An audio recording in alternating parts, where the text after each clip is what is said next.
सिर्फ 10 दिनों के अंदर ही हमारे बीज ग्रो कर गए हैं और बहुत अच्छा रिजल्ट मिला है। तो अब मैं इनको बड़ी बाल्टियों के अंदर शिफ्ट कर दूंगा और ये 1 महीने के अंदर अंदर फ्रूटिंग स्टेज पर पहुंच जाएंगी। आपने अभी तक गर्मियों की सब्जियां नहीं लगाई तो आप डायरेक्ट बाल्टियों में लगा सकते हैं, गमलों में भी लगा सकते हैं। उनका तरीकाकार अभी मैं इस वीडियो के अंदर आपको बता दूंगा कौन कौन से सीड आप अभी से लगा सकते हैं और किस तरीके से लगाने हैं ताकि आपको अच्छा रिजल्ट आज मैं आपको एक ऐसा तरीका बताऊंगा सीड लगाने का और तमाम जो टिप्स हैं वो आपको इस वीडियो में शेयर करूंगा। अगर आप इस तरीके से बीज लगाते हैं तो आपको बार बार बीज नहीं लगाने पड़ेंगे, एक ही बार बीज लगा लेंगे तो बीज इंशाल्लाह ग्रो कर जाएंगे। अस्सलाम वालेकुम नाज़रीन, मैं हूं मुनव्वर हुसैन और आप देख रहे हैं गार्डन टेक। गर्मियों वाली बहुत सारी सब्जियों के जो सीड लगाने का टाइम है वो अभी बेहतरीन वक्त जा रहा है। ज़्यादातर सब्जियों के सीड जो ओपन में हम लगाते हैं वो जब टेम्परेचर तकरीबन 15 डिग्री से ऊपर चला जाता है, 15 से लेकर 30 के राउंड अबाउट रहता है, तो फिर हम उनके सीड ओपनली लगा सकते हैं। इससे पहले जब हम सीड लगाते हैं तो उसके लिए हमें टनल की ज़रूरत पड़ती है। तो आज मैं आपको बताऊंगा कि आपने कौन कौन से सीड लगाने हैं ओपनली और उनको आप धूप में डायरेक्ट रखें, रात में भी आप उनको बाहर छोड़ दें, कोई मसला नहीं होगा, अच्छी जर्मिनेशन हो जाएगी तकरीबन 10 से 12 दिनों के अंदर अंदर। नाजरीन, सीड लगाने के लिए 3-4 चीज़ों का ख्याल रखना बहुत ज़रूरी होता है। सबसे पहले मिट्टी और उसके बाद बीज की गहराई, कि बीज हमने कितनी गहराई में लगाना है, बीज की आइडियल गहराई कौन सी है। जब हम बीज की आइडियल गहराई उसको दे देते हैं तो उसका जो उगाव है वो बहुत ही ज़बरदस्त होता है। दूसरे नंबर पे मिट्टी बेहतरीन किरदार अदा करती है बीज के उगाव में और सब्जियों की ग्रोथ में। तो आज मैं आपको बताऊंगा कि आपने मिट्टी किस तरीके से तैयार करनी है और बीज की आइडियल गहराई कौन सी है, किस तरीके से लगाएंगे तो अच्छा रिजल्ट आपको मिलेगा। तो मिट्टी तैयार करने के लिए आपको चाहिए होती है नॉर्मल मिट्टी, दरिया की रेत या फिर बाल मिट्टी, और उसके बराबर ही आपने डालना होता है उसके अंदर वर्मी कंपोस्ट या फिर ऑर्गेनिक कंपोस्ट। अगर आपके पास ऑर्गेनिक कंपोस्ट या फिर वर्मी कंपोस्ट नहीं है, आप गोबर की खाद का इस्तेमाल कर सकते हैं, तो वो आपने डालनी है 10%, उससे ज़्यादा आपने इस्तेमाल नहीं करना। तो इस तरीके से आपकी ज़बरदस्त मिट्टी तैयार हो जाएगी। मैं इसी तरीके से मिट्टी तैयार करता हूँ और ऐसे ही सब्जियाँ और दूसरे पौधे मैं गमलों के अंदर लगाता हूँ। तो नाज़रीन, अब हम लगाते हैं सीड और मैं आपको बता देता हूँ कि उनकी गहराई कितनी हमने रखनी है, कौन सा सीड कितनी गहराई के अंदर हमने लगाना है। तो मेरे पास ये कुछ सीड पड़े हुए हैं जो मैं अभी इन सीडलिंग पॉट्स के अंदर लगा रहा हूँ। तो इनको आप देख लें और मैं आपको समझा भी देता हूँ कि इनकी गहराई आपने किस कदर रखनी है।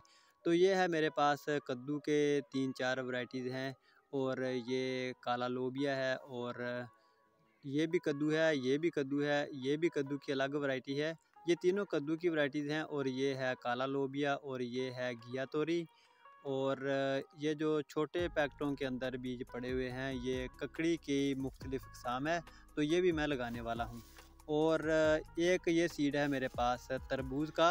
अब मैं आपको बताता हूँ कि इनकी गहराई हमने किस तरीके से सिलेक्ट करनी है, कैसे हमें पता चलेगा कि कौन सा सीड कितनी गहराई में लगाना है। तो ये कद्दू का सीड है, आप देख लें, इसको हमने लगाना है तकरीबन 1 इंच, ज़्यादा से ज़्यादा 1 इंच गहराई में। अगर हम इस तरीके से जो बीज की आइडियल गहराई हमें मापनी होती है, तो अगर हम इस तरीके से लें तो इसको 2 हिस्से गहरा, और अगर हम इसको ऐसे 2 हिस्से तक, इतना ज़्यादा से ज़्यादा इससे गहरा हमने नहीं लगाना। और दूसरा तरीका ये है कि आप इस तरीके से देख लें कि ऐसे भी 3 हिस्से आपने गहरा, अगर आप इस तरीके से लगा रहे हैं तो 3 हिस्से ज़मीन के अंदर आपने दबा देना है। ये कोई भी सीड आपने लगाना है इसी तरीके से आपने उसकी पैमाइश कर लेनी है गहराई की और आपने मिट्टी के अंदर दबा देना है, आपको बहुत अच्छा रिज़ल्ट मिलेगा। तो चलिए अब हम लगा देते हैं तमाम सीड।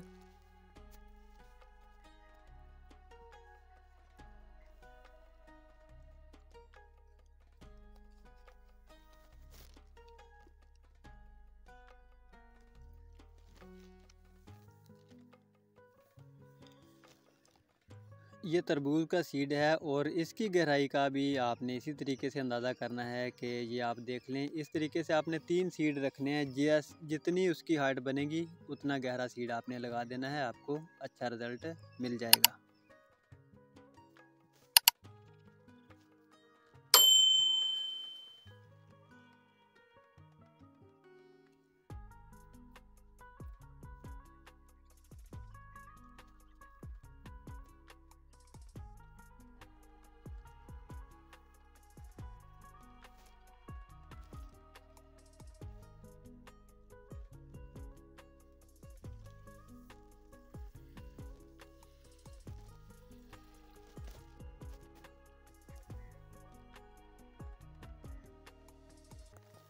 तो ये लोबिया के सीड हैं, आप देख लें। 2-2 सीड मैंने लगाए थे एक एक पॉट के अंदर, तो बहुत ज़बरदस्त रिज़ल्ट मिला है माशाल्लाह। और ये है कद्दू के सीड। कद्दू के कुछ सीड मैंने लगा दिए हैं बाल्टियों के अंदर, वो भी मैं आपको भी दिखा देता हूँ। और ये ककड़ी के सीड भी अच्छी जर्मिनेशन हमें मिली है इनकी। तो इनमें से ककड़ी के और तरबूज के और साथ में कद्दू के कुछ सीड जो ग्रो कर गए थे, ये मैंने लगा दिए इन बड़ी बाल्टियों के अंदर। और अगर आपने अभी तक सीड नहीं लगाए तो बेहतरीन मौसम है, बड़ा ज़बरदस्त टेम्परेचर बढ़ गया है अभी, तो अभी गर्मियों वाले सीड की जर्मिनेशन बहुत ज़बरदस्त हो रही है। ये तो मैंने टनल के अंदर लगाए थे, तो ये 10 दिन के अंदर ही ग्रो कर गए हैं। तो अभी आप ओपनली भी लगाएंगे तो 10 से 12 दिन में आप भी इंशाल्लाह ग्रो कर जाएंगे। तो इनमें भी आप लगा सकते हैं, कद्दू के सीड लगा सकते हैं, टिंडा लगा सकते हैं, भिंडी, करेला और घिया तोरी। तो इस तरह के जितने भी सीड आप लगाना चाहते हैं, खीरा लगा लें, ककड़ी लगा लें, तरबूज, खरबूजा, ये सभी गर्मियों के लगने वाले सीड हैं। बहुत ही बेहतरीन टाइम है, अभी आप लगाएं और अपनी सब्जियों का मज़ा उठाएं। तो मुझे दीजिए इजाज़त, मिलते हैं अगली वीडियो में। अल्लाह हाफिज़।